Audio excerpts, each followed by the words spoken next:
Hey everyone, welcome to the channel. All things Middle Earth here with a video looking at the Midsummer Potluck event in the Rise to War. This event is going on from today until the 3rd of next month. So we've got a little while here.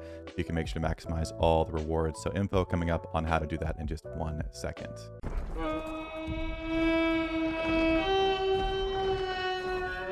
Okay, we're going to make this short and sweet because a few things in this event are repeats from past events. There's not a whole lot of reason to spend a lot of time on it. So starting off rapid fire, we're going to start with Gandalf's fireworks. You can obtain these firework crafting materials by sweeping, by opening mathem chests. You can just purchase them outright with gems, and as well as from rewards in the event, which we'll show a few other options later. But basically put, you get these firework materials. You craft fireworks, you can shoot them off in the game, which is kind of fun. And as you do those, you get rewards for crafting fireworks. And as you craft them, you can get some mathems, you can get some mathem vouchers, you can get a worn out purple item, as well as a special Merry avatar here. So in terms of the rewards, they're not bad. It's very easy to obtain these, but in terms of the actual feature in the event, it's not something new by any means. So again, if you play the event, if you sweep, if you want to just open chests, whatever it is, you'll get plenty of these firework crafting materials.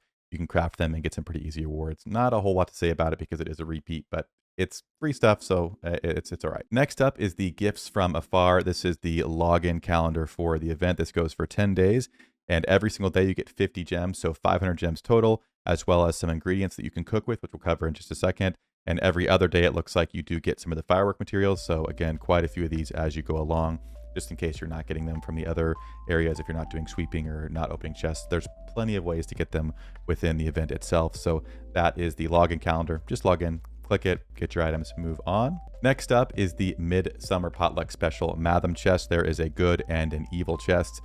When you get onto the chest, there is an option that you can select which items you want to get as your bonus items. I went with, I'm going for the tier 2 Aragorn as a commander I want to run in the future, so I picked that. But nothing crazy in here, no crazy drop rates, no really good specific commanders that are being focused here.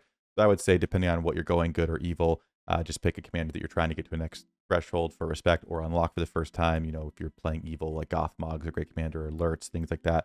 In terms of good, you got your Gimli, your Gandalf the Greys, your Theoden, stuff like that. That's going to be kind of the tried and true commander. So that's who I would suggest for this option here. Then looking at the actual chests, they feature every single tier 3 commander except the brand new 2 for each good and evil side. So again, as you can see here, starting with the Undying, all the way down to Sauron. The gear is different in the 2 chests, evil to good, and so you can go through here and decide if you're wanting more of the gear featured in the evil or good chest. You can open them 100 times, so you kind of got to decide which items you'd like to have a better chance at getting.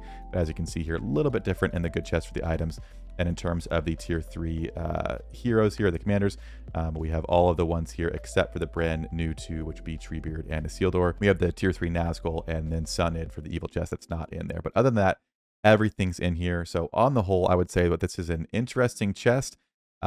It's worth doing if you're going to open the regular mathem chest. I think it's better because you have a special reward you get. Other than that, nothing is different about it. So this is not a chest I would necessarily, suggest that people go out of their way to spend on.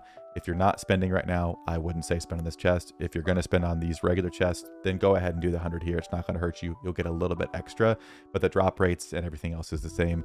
So if you are in bag end, or if you're in the middle of a season or getting close to the end, I would say wait till your new season's out to see if there's a specific chest that features commanders. Because again, usually you want to look at the chests and see if they feature a smaller amount of commanders. So if this featured only 2 tier 3s that were really good, then I would say, hey, if it's Witch King and someone else, if it's Witch King and Sauron, yeah, go for it. Those are great tier 3 commanders. But since it's everyone, it's just like a regular chest with a little bonus reward. So not an amazing chest. Again, we've had better ones in the past where you got to pick everything.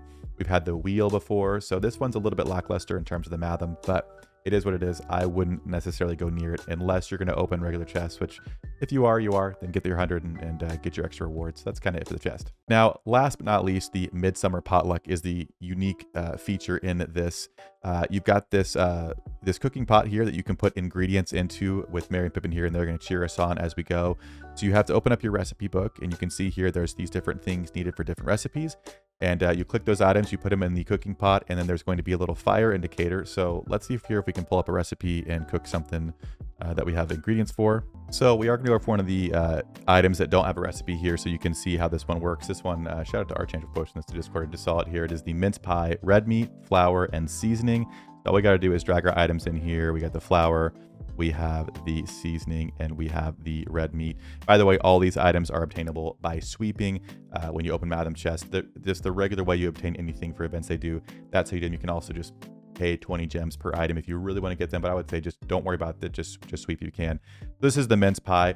The Hobbit platter is also going to be cheese, mushroom, and potato if you're wondering about those 2 secret ones. Other than that, you have 4 available. So if you want to do the 4 that are in the game and those 2, that gets you the 6 of them. And then once you do 6 different recipes, you're going to get a reward, which I'll show in just a second. But I want to show you how this cooking feature actually works. You put things in the cooking pot, and there is a flame indicator with a small, medium, and large flame here. And as you click the right one, Merry and Pippin give you a nice little hurrah. You do it 4 or 5 times, if I remember correctly. And as long as you don't let the flame go for too long, you won't burn your dish. And as long as you also have the right ingredients in here. If you put the wrong ingredients in, it will just end up being a burnt dish. So one more, I believe. Small flame there. We should get a mince pie, which will be a new recipe for myself. And there you go. Pops out. Mince pie looks fantastic. And again, as you go along and you make these recipes, in the book, we'll show you here, after you make 6 recipes, you do get 600 gems, you get a little sticker, and the Merry avatar. So nothing too crazy there. Again, I've got 4 already without really doing a whole lot. Again, there's the mince pie recipe right there. The Hobbit platter, again, is going to be cheese, mushroom, and potato. If anybody knows raspberry jam or berry liquor, feel free to comment those and I'll pin them. There are also some mysterious ones, so if you know what these are, let us know down below and I'll pin those comments so we can get that out there. But there are rewards for each of the for server progression and attempted cooking. So the first one here, which we just got, is 100 gems and some of the firework materials.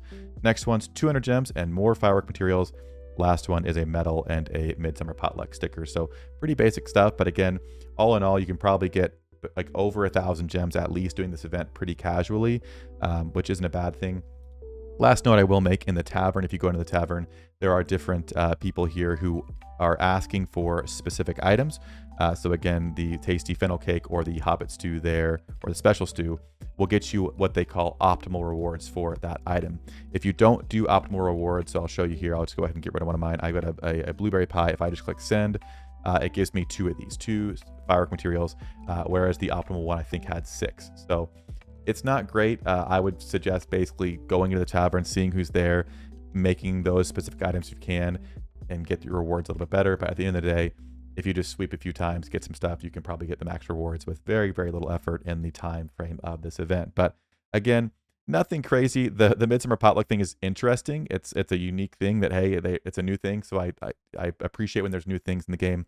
But other than that, it's basically a repeat kind of quick event where they do the fireworks, they have the login, and they have the chest. So you can get some decent rewards, over 1,000 gems pretty easily. So I'd say go for it, have some fun with it, see if you can figure out some secret recipes. Other than that, not going to be game changing. But again, that's going to do it for the Midsummer Potluck video. Hopefully you enjoyed this one. And as always, I'll see you in a future video.